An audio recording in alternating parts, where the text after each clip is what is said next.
নিজেকে রাসূল সাল্লাল্লাহু আলাইহি ওয়াসাল্লামের গোলাম দাবি করা যাবে কিনা? ওমা, এটা তো যাবে কিনা মানে এটা তো প্রত্যেকের দাবি করা দরকার। কারণ আল্লাহ বলছেন কুল, হে রাসূল আপনি বলুন, আপনার উম্মতকে ডাকুন। কি বলবেন? ইয়া ইবাদিয়াল্লাযীনা আসরাফু আলা আনফুসিহিম লা তাকনাতু মির রাহমাতিল্লাহ।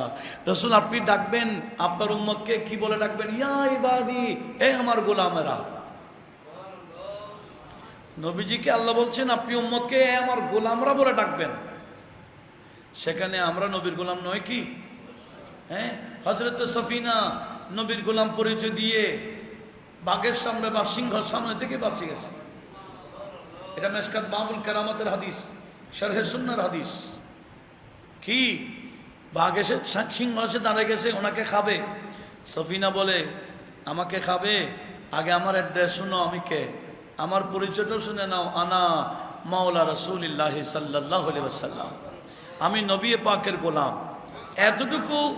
এতটুকু পরিচয় দিতে যে সিংহ আসছে ওনাকে আক্রমণ করার জন্য, সে সিংহ ওনার সামনে একেবারে বন্ধুর মতো দাঁড়িয়ে লেজ নাড়তেছে, পা দিয়ে মাথা দিয়ে ইশারা করছে, সফিনা চলো, এতক্ষণ তোমার ভয় ছিল, এখন আমি তোমার গোলাম হয়ে গেছি, তোমার আর কোনো ভয় নেই। কি পরিচয় দিয়েছে? নবীর গোলাম। এটা নবীর গোলাম হতে পারা এটা কিসমতের বিষয়। আর যারা নবীর গোলাম, আমার নবী যাদেরকে গোলাম হিসেবে কবুল করে না, এরা এগুলাকে শিরিক করে। একসময় আমি আর হুজুরের একটা প্রোগ্রাম নোয়াখালীতে হয়েছিল, এখানে আমি এদিকে ওয়াজটা করে আসছি, আরো কিছু দেখি এটার বিরুদ্ধে বলছে।